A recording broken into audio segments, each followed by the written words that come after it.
الحمد لله نحمده ونستعينه ونستغفره ونؤمن به ونتوكل عليه ونعوذ بالله من شرور أنفسنا ومن سيئات أعمالنا من يهده الله فلا مضل له ومن يضلل فلا هادي له ونشهد أن لا إله إلا الله وحده لا شريك له ونشهد أن سيدنا وسندنا وحبيبنا ومولانا محمدا عبده ورسوله أرسله الله تعالى بالحق بشيرا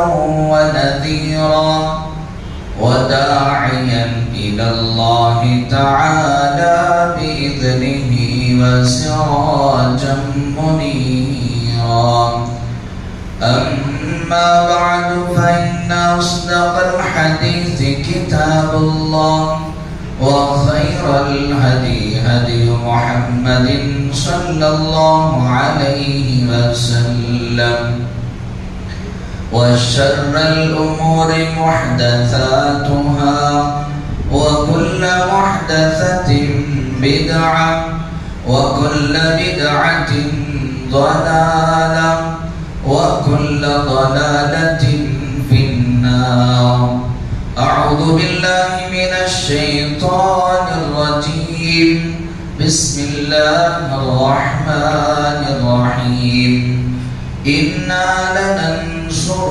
رسلنا والذين آمنوا في الحياة الدنيا ويوم يقوم الأشهاد وقال تعالى ولن يجعل الله للكافرين على المؤمنين سبيلا آمنت بالله صدق الله مولانا العظيم وقال النبي صلى الله عليه وسلم عن ابن عباس قال النبي صلى الله عليه وسلم يا غلام إني أعلمك كلمات أو كما قال عليه الصلاة والسلام.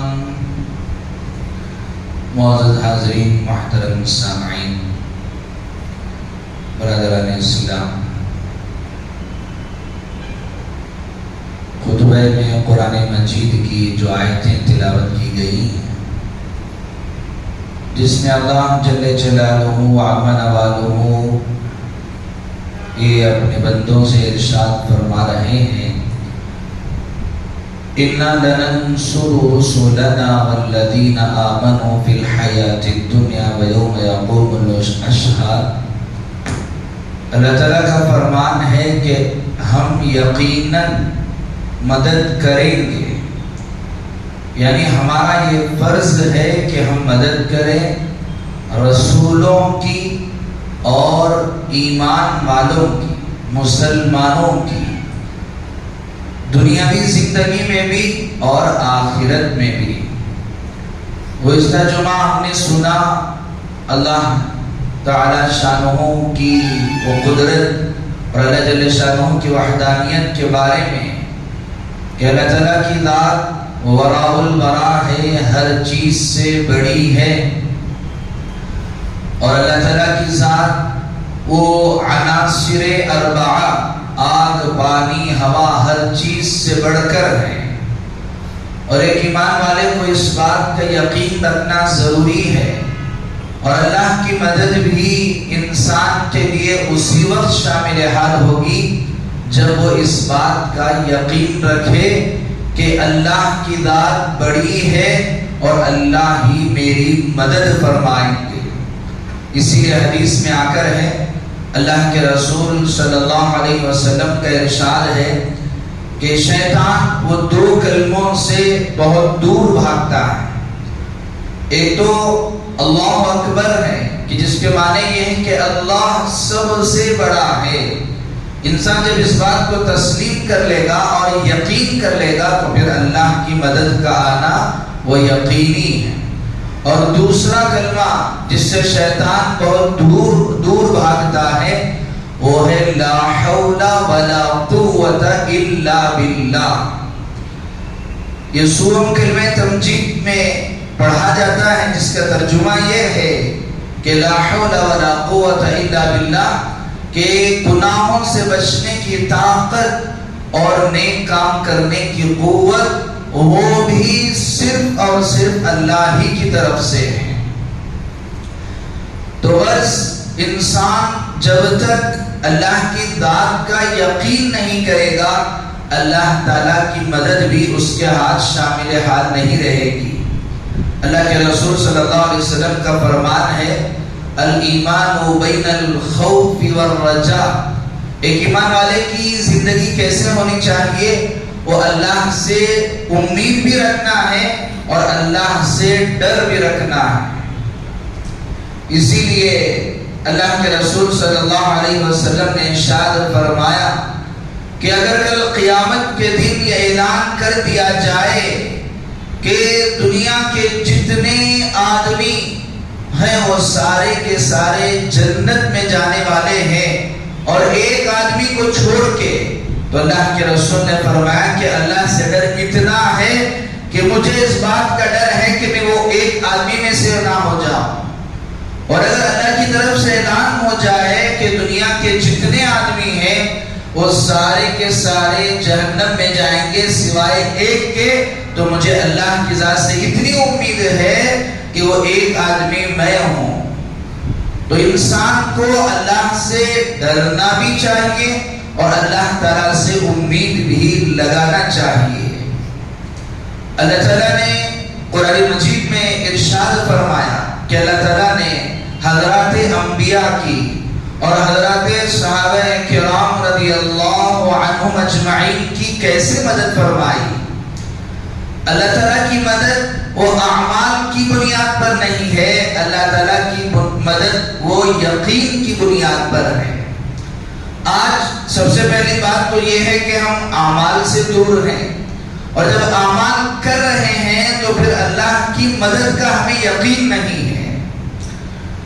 جیسے اللہ کے رسول صلی اللہ علیہ وسلم نے ہم سب کو یہ تعلیم دی کہ ہم سب کے محبوب رسول حضرت محمد رسول اللہ صلی اللہ علیہ وسلم نے ہم میں سے ہر ایک کے لیے 23 سال محنت فرمائی اور 23 سال تک اللہ کی بارگاہ میں روتے رہے اس امت کی بھلائی کے لیے اور اس امت کی فتح یابی کے لیے اور اس امت کی کامیابی کے لیے۔ اللہ کے رسول 23 سال 23 ایئرس آپ نے ساری امت کے لیے دعائیں کی، اور جب اس دنیا سے جانے کا وقت آیا اور آپ سے پردہ فرمانے کا وقت آیا تو اللہ کے رسول نے اس امت کو وہ یتیم کر کے نہیں چھوڑا۔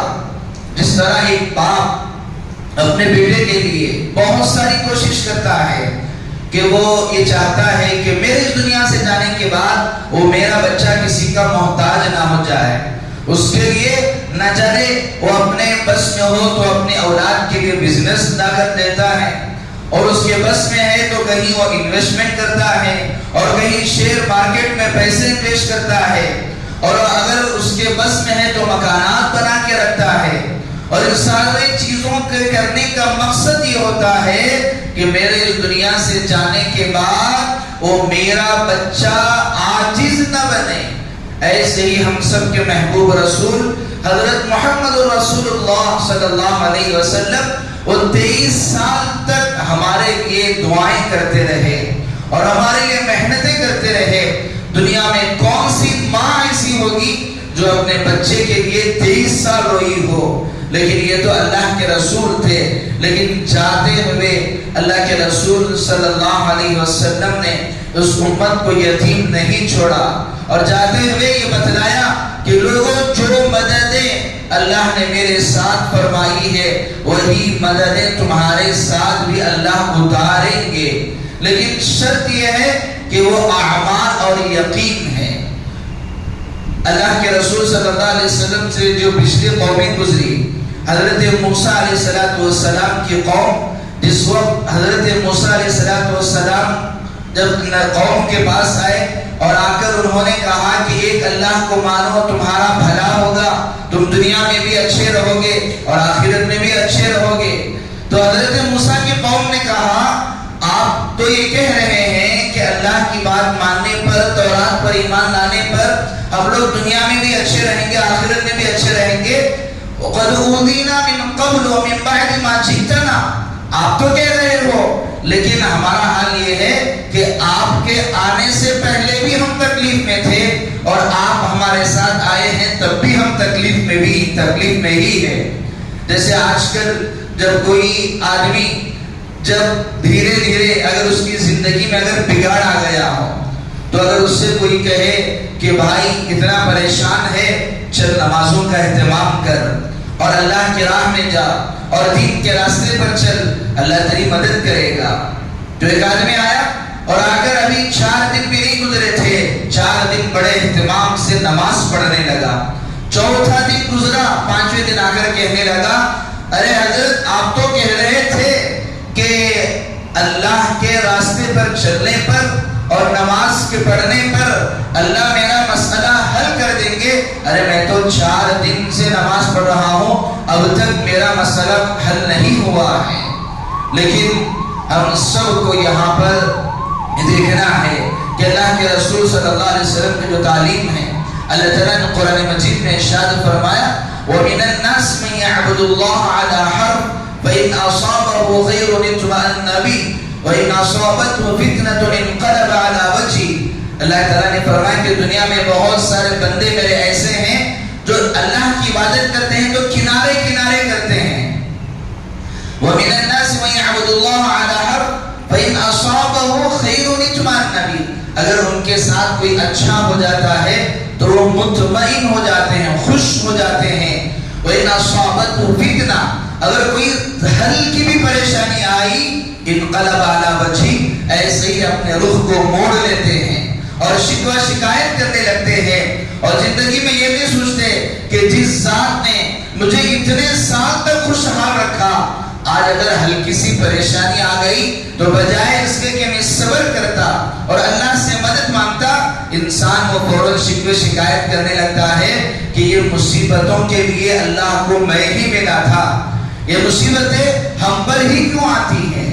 تو غرض اللہ کے رسول صلی اللہ علیہ وسلم سے پہلے جو قومیں تھیں انہوں نے بھی اپنے نبیوں سے انہوں نے شکایت کی تو اللہ تعالیٰ نے ان کے لیے بھی ایک ہی راستہ بتلایا، وَقَالَ مُوسَىٰ لِقَوْمِهِ اسْتَعِينُوا بِاللَّهِ وَاصْبِرُوا، حضرت موسیٰ نے فرمایا اپنے قوم سے اے قوم اللہ سے مدد مانگو۔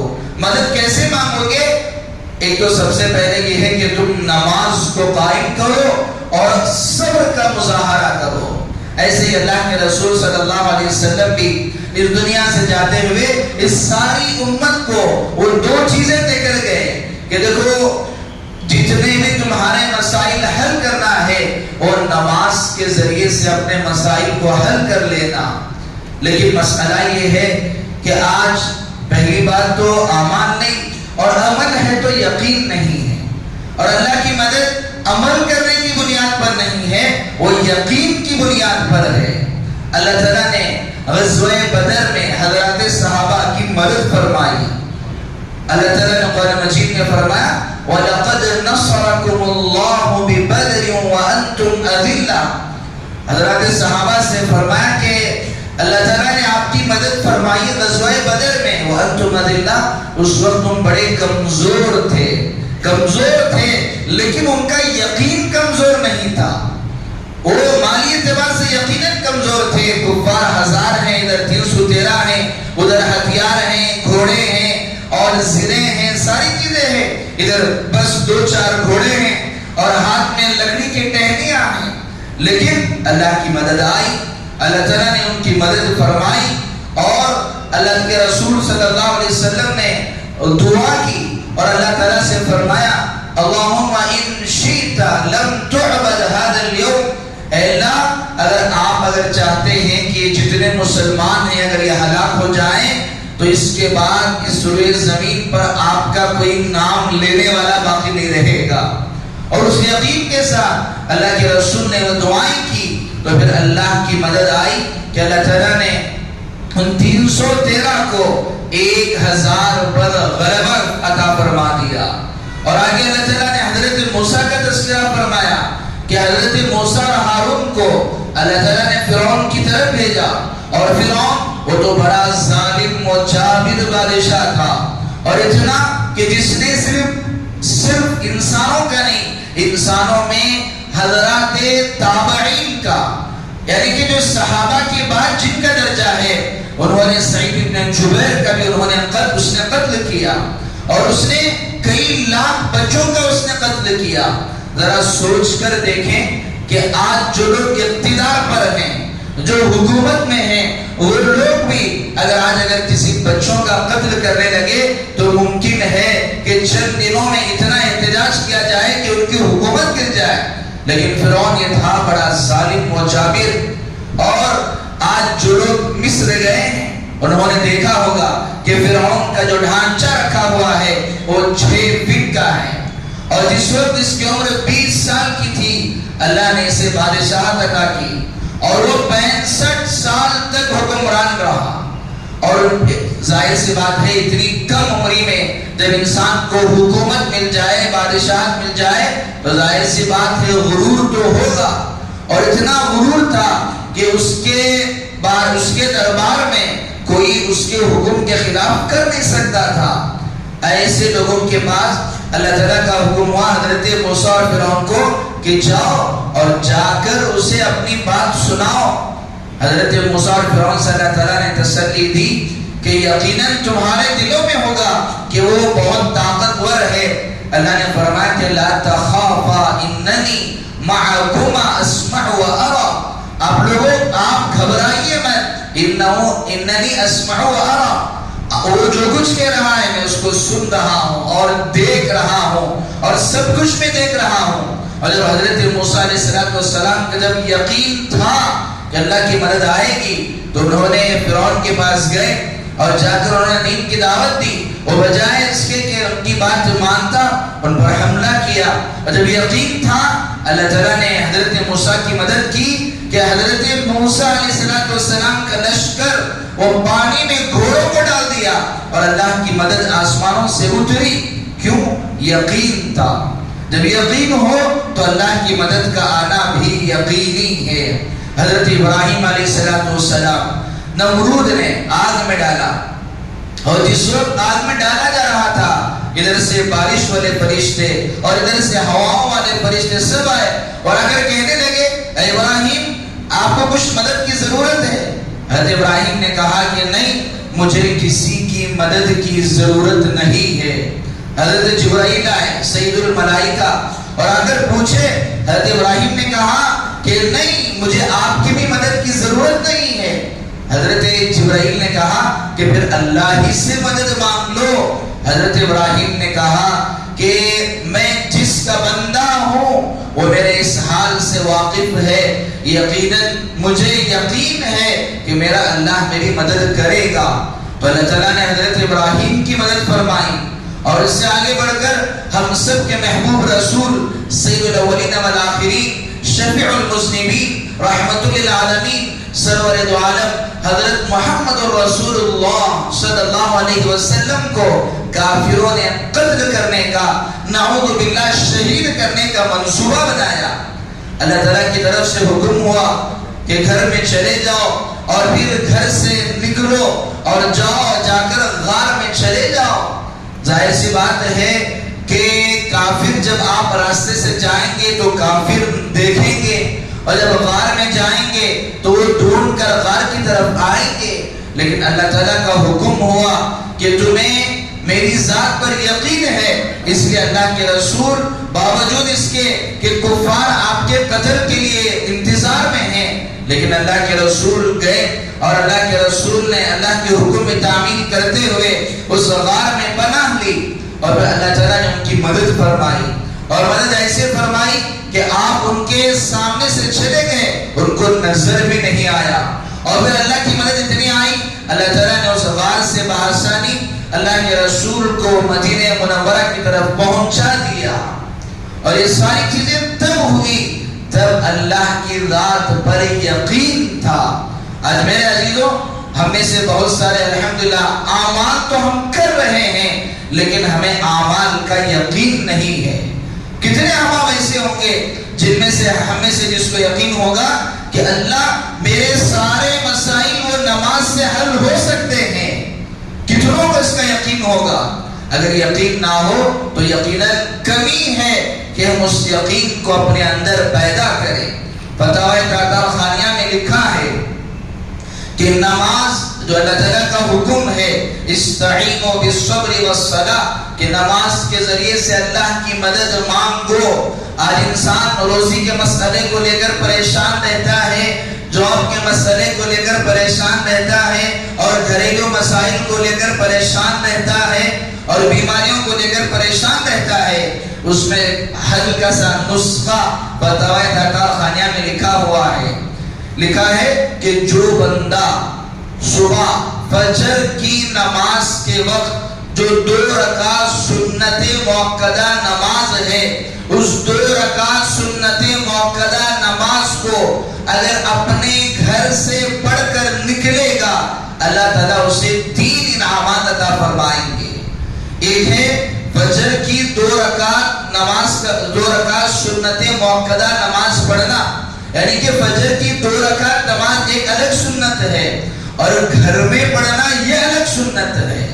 اور جو بندہ 2 رکعت فجر کی نماز سنت موقدہ گھر سے پڑھ کر نکلے گا، اللہ اسے 3 طرح کے انعامات عطا فرمائیں گے.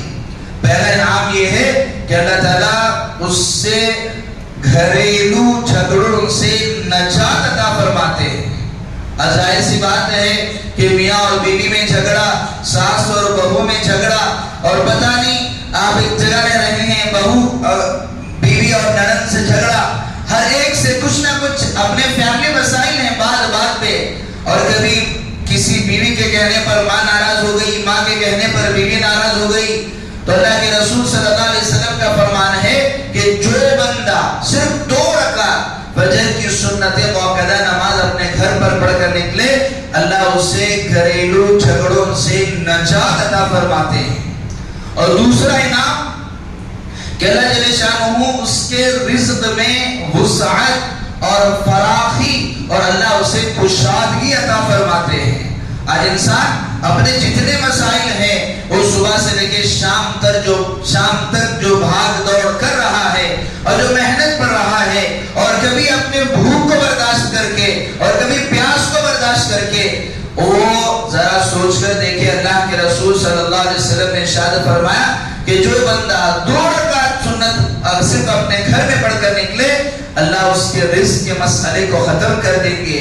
نوکری کا مسئلہ ختم، جاب کا مسئلہ ختم، اور تجارت کا مسئلہ ختم. اور تیسرا سب سے بڑا انعام اللہ تعالیٰ یہ دیں گے کہ اس کا خاتمہ اللہ ایمان پر فرمائیں گے. تو یہ ہلکی سی چیز ہے لیکن یقین کی کمی ہے. یقیناً ہر ایک کو معلوم ہے، لیکن جو پہلی بات تو عمل نہیں، عمل ہے تو یقین نہیں. اور اللہ کی مدد صرف عمل کی نہیں، عمل پر بھی نہیں ہے. جب تک یقین نہ ہو اس وقت تک اللہ کی مدد آئے بھی نہیں.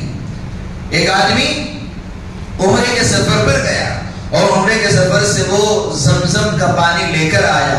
اس کا کوئی غیر مسلم بھائی دوست تھا اور اس نے اس سے کہا کہ ہم نے حدیث میں پڑھا ہے، ہمارے مذہب اسلام میں پڑھا ہے کہ ماء زمزم لما شرب لہ، کہ زمزم کا پانی جس نیت سے پیا جائے اللہ اس نیت کو پورا فرماتے ہیں. بیمار پیے گا تو اللہ بیماری سے نجات دیں گے، پریشان حال پیے گا تو اللہ پریشانی سے نجات عطا فرمائیں گے، اگر کوئی اور مسئلہ ہے تو اللہ اسے شفا دیں گے. تو جیسے ہی اس نے یہ کہہ کر اس کا وہ غیر مسلم بھائی تھا اور وہ ہارٹ پیشنٹ تھا، وہ بیمار تھا، ابھی اس کی سرجری ہونا باقی تھا، اس نے کہا کہ اس سے اس کو یہ دیا جائے.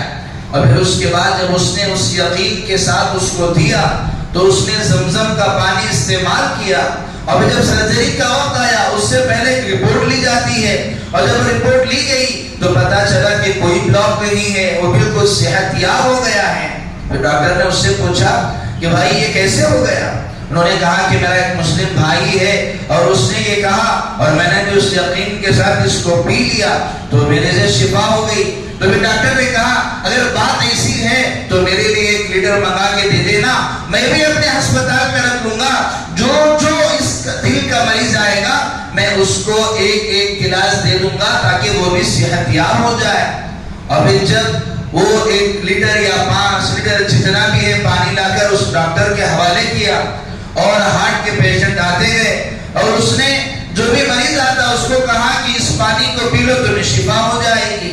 1 مریض 2 مریض جتنے مریض آئے کسی کو شفا نہیں ہوئی۔ تو پھر ڈاکٹر پھر فوراً اس آدمی کو بلایا اور بلا کر کہا تم تو کہہ رہے تھے کہ اس پانی سے سب کو شفا مل جائے گی، یہاں تو ہمارا 1 مریض بھی ٹھیک نہیں ہوا۔ تو پھر اس آدمی نے اس کو بلا کر کہا کہ بات یہ صرف پانی سے نہیں ہے، بات یقین کی ہے۔ پینے والے نے اس یقین کے ساتھ پیا کہ اللہ اس سے مجھے ضرور شفا دیں گے، تو اللہ نے اسے اس بیماری سے شفا دی۔ یہاں تم نے یقین کی بنیاد پر اس کو تقسیم نہیں کیا، بلکہ تم نے اس کو دوا کے طور پر تم نے تقسیم کیا کہ جس طرح ٹیبلٹ کے کھانے سے بیماری دور ہوتی ہے اسی طرح اس پانی کے پینے سے بیماری دور ہوتی ہے۔ تو یہی فرق ہے یقین کا، کہ انسان کی زندگی میں اگر یقین آ جائے تو پھر اللہ کی مددیں بھی ویسے ہی آئیں گی۔ اللہ تعالیٰ نے قرآن مجید میں فرمایا کہ آج جو ہمارے امت مسلمہ کا جو حال ہے، ابھی ہمارے قریب ہی میں ہمارے اسی ملک کے 5 ریاستوں کے الیکشن ہوئے، اور 5 ریاستوں کے الیکشن کے جو ریزلٹ آئے اور جو نتائج آئے، نتائج ایسے آئے کہ جو امیدوں کے مخالف تھے، اور جو لوگ اقتدار پر آئے وہ آنے کے بعد جب وہ اپنے وزیر اعلیٰ کا حلف لیے اور اپنے اعلیٰ عہدے کا انہوں نے حلف لیا، انہوں نے اس بات سے اس کی ابتدا کی کہ ہم سب سے پہلے وہ چیزیں کریں گے جو مسلمانوں کے موافق میں ہیں۔ تو انہوں نے کہا کہ جو بھی جتنی بھی گوشت کی دکانیں ہیں اس کو بند کیا جائے، اور پھر لاؤڈ اسپیکر پر اذان اگر جہاں پر بھی دی جا رہی ہے تو اس کو بند کیا جائے۔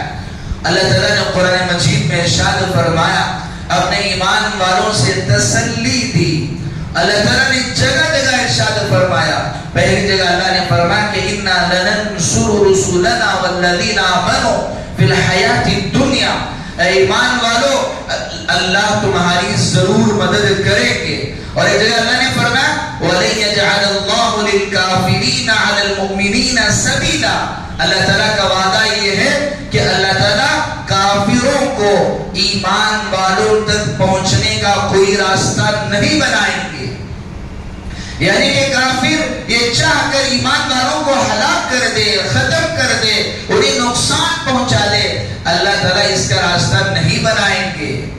اور آگے اللہ تعالیٰ نے فرمایا کہ اللہ تعالیٰ نے اس میں ہمیں اس بات کو سمجھایا کہ جس طرح ایک مرغی جب اپنے چوزوں کو جب وہ راستے میں لے کر جاتی ہے، جاتے ہوئے کہیں سے اوپر سے چیل یا بلی اگر حملہ کرنے آ جائے تو جس طرح وہ اپنے چوزوں کی حفاظت کے لیے اپنے پروں کو کھول دیتی ہے، اسی طرح اللہ تعالیٰ ایمان والوں کو تسلی دے رہے ہیں کہ اے ایمان والو وَلَن يَجْعَلَ اللَّهُ لِلْكَافِرِينَ عَلَى الْمُؤْمِنِينَ سَبِيلًا، اللہ تعالیٰ کافروں کو جس طرح ایک بلی چوزوں تک نہ پہنچے وہ مرغی اپنے پر کو کھول دیتی ہے، ایسے ہی اللہ تعالیٰ ان کافروں کو تمہارے تک نہیں پہنچنے دیں گے، اس سے پہلے اللہ انہیں پکڑ لیں گے۔ یہ اللہ تعالیٰ کا وعدہ ہے۔ اور آگے اللہ نے فرمایا کہ وَاللَّهُ أَعْلَمُ بِأَعْدَائِكُمْ، اللہ تعالیٰ بہتر طور پر جانتے ہیں کہ تمہارے دشمن کون ہیں۔ کہ زندگی میں بہت سارے احباب وہ جھوٹی ہمدردی لے کر آتے ہیں اور مسلمانوں کا ہمدرد بن کر پیش کرتے ہیں، لیکن اندرونی طور پر اسلام کے اور مسلمانوں کے وہ مخالف کرتے ہیں۔ اور آگے اللہ تعالیٰ نے اور آگے فرمایا کہ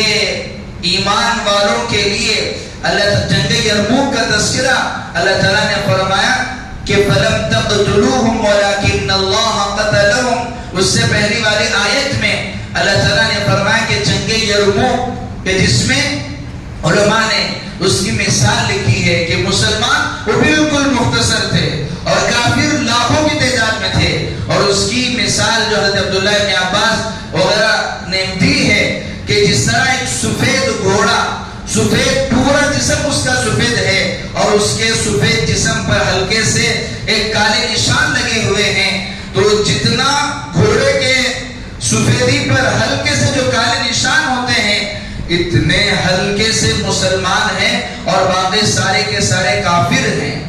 اور اللہ تعالیٰ فرما رہے ہیں کہ یہ لوگ ایمان والوں کو ڈرا رہے ہیں، اور اس موقع پر وہ لوگ کافر لوگ مسلمانوں کو ڈرا رہے تھے کہ دیکھو لشکر تیار ہو گیا ہے، اب ہم تمہیں ختم کرنے والے ہیں.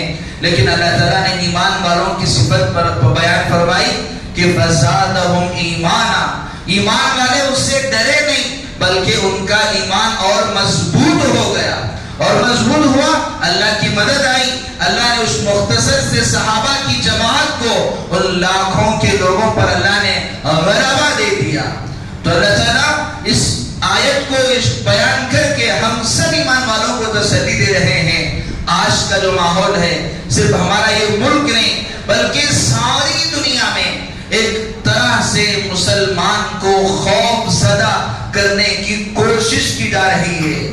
کبھی قرآن مجید کو جلا کر، کبھی نبی کی شان میں گستاخی کر کر، اور کبھی ہمارے مظلوم فلسطینی مسلمانی بھائیوں کا قتل کر کے، اور کبھی ان کو بندک بنا کے طرح طرح سے مسلمانوں کو ڈرایا جا رہا ہے اور انہیں خوف میں مبتلا کیا جا رہا ہے.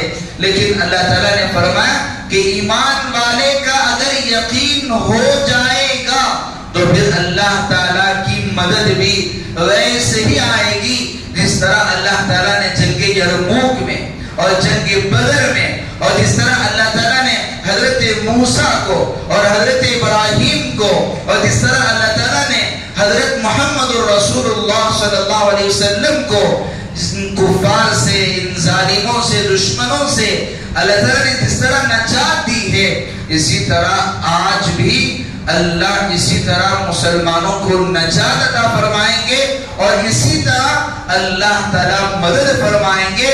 لیکن شرط یہ ہے کہ یقین ہو.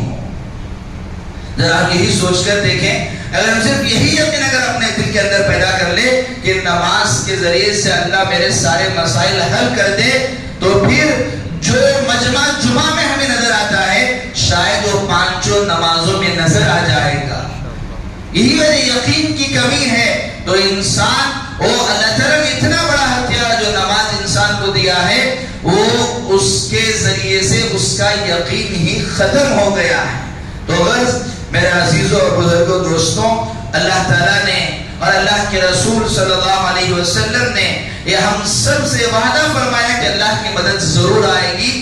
لیکن آج ہمارے اندر جو یقین ہے، اگر اس یقین کو ہم درست کر لیں. حضرت عبداللہ ابن عباس رضی اللہ تعالیٰ عنہ سے اللہ کے رسول صلی اللہ علیہ وسلم نے فرمایا، اے غلام میں تجھے 5 کلمے سکھاتا ہوں، اس کو اپنی زندگی میں ہمیشہ یاد رکھنا. احفظ اللہ تجد تجاہ. دیکھ تو اللہ کی حفاظت کر. ظاہر سی بات ہے اللہ کی حفاظت تو کوئی نہیں کر سکتا، اللہ تو سب کی حفاظت فرماتے ہیں. یعنی کہ اللہ کے حکم کا لحاظ کر اور اللہ کے اس دیے ہوئے دین کی حفاظت کر. تجد تجاہ، تو زندگی کے ہر مسئلے میں اپنے سامنے اللہ کو پائے گا.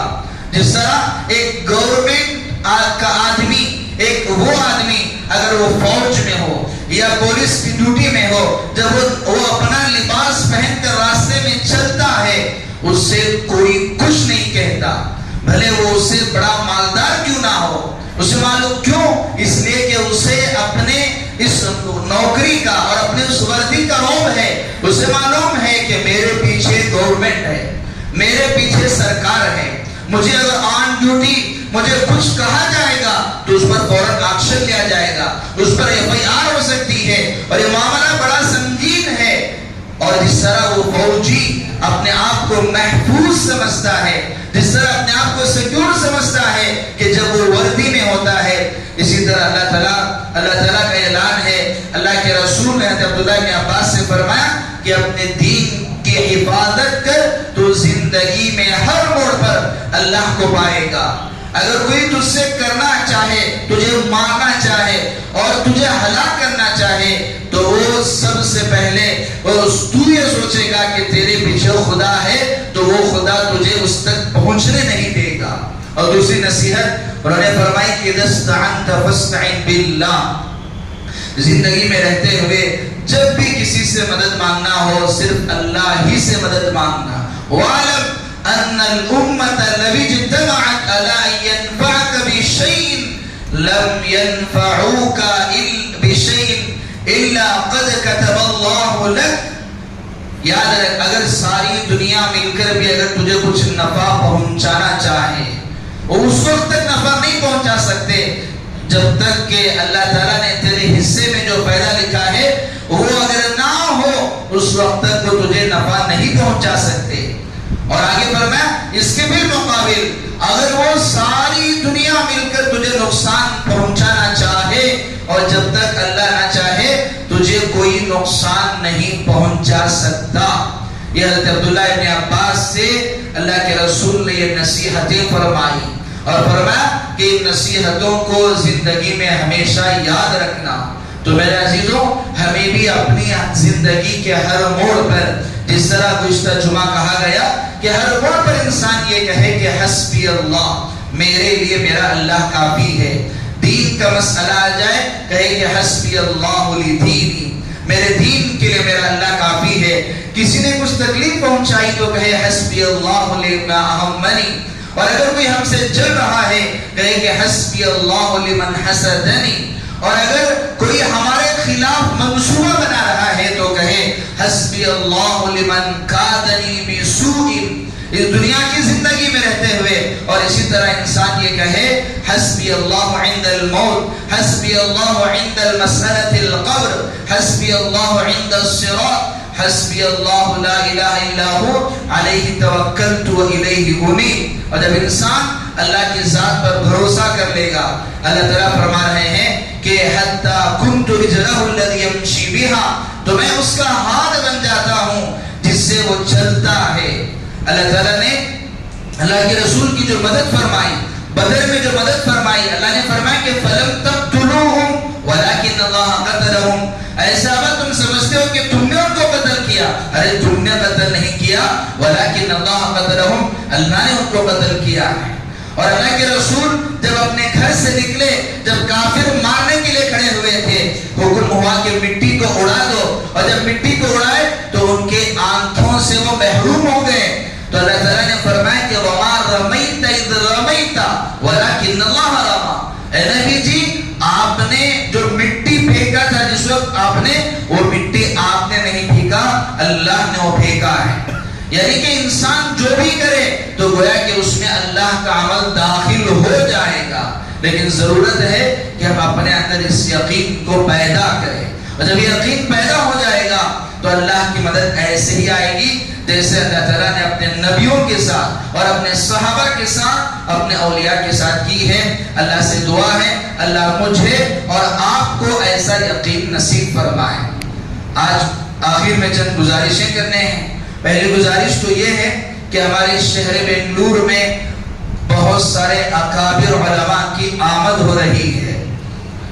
ایک تو ہیں حضرت مولانا خلیل الرحمن صاحب سجاد نعمانی صاحب دامت برکاتہم العالیہ، جو حضرت مولانا منظور صاحب نعمانی رحمۃ اللہ علیہ، جو ہمارے اس ملک کے بہت بڑے بزرگ گزرے ہیں، ان کے فرزند ہیں، اور آپ آل انڈیا مسلم پرسنل بورڈ کے رکن بھی ہیں۔ حضرت بنگلور تشریف لا رہے ہیں۔ آج حضرت کا جمعہ وزرڈون کی مسجد میں تھا، اور آج بعد نماز مغرب وہ قدوس صاحب عیدگاہ میں وہ آج کے اس حالات حاضرہ کے عنوان پر حضرت کا ایک پروگرام ہے، اور اس کے علاوہ کل اور پرسوں بھی پروگرام ہے۔ مسجد عیدگاہ قدوس صاحب عیدگاہ ہے، وہاں الگ الگ موقع پر الگ الگ پروگرامز ہیں۔ انشاءاللہ ابھی اعلان کیا جائے گا کہ جس میں ڈاکٹرز کے لیے، وکیلوں کے لیے اور اس کے علاوہ اسکول کے طلباء کے لیے الگ الگ پروگرام ہیں۔ آپ حضرات سے گزارش ہے کہ آپ ان پروگرام میں ضرور شرکت فرمائیں۔ اور اس کے علاوہ حضرت مولانا محمد عبدالعلیم صاحب فاروقی دامت برکاتہم العالیہ دارالعلوم دیوبند جو ایشیا کی عظیم دینی درسگاہ ہے اور جس کی بنیاد اللہ کے رسول صلی اللہ علیہ وسلم کی اشارے کے آپ نے جو اشارہ فرمایا اس بنیاد پر اس کی بنیاد رکھی گئی ہے۔ آپ وہاں کے استاد محترم ہیں اور یہ بروز اتوار وہ ہمارے اس بمن ہڈی جو منگم پارڈیا ہے اس جگہ پر تحفظ ختم نبوت کے نام سے پروگرام ہے کہ اس دین کے مسئلے میں جیسے کہا گیا کہ انسان جب بھی دین کا مسئلہ آئے تو یہ کہے کہ حسبی اللہ لدینی، کہ میرے دین کے لیے میرا اللہ کافی ہے، کہ چونکہ دین میں بھی بہت سارے فتنے پیدا ہو جاتے ہیں۔ آج کے اس دور کا سب سے بڑا فتنہ ہے وہ اللہ کے رسول صلی اللہ علیہ وسلم کو خاتم النبیین نہ ماننا۔ اللہ تعالیٰ نے قرآن مجید میں فرمایا کہ ہم سب کے محبوب رسول وہ آخری رسول ہیں۔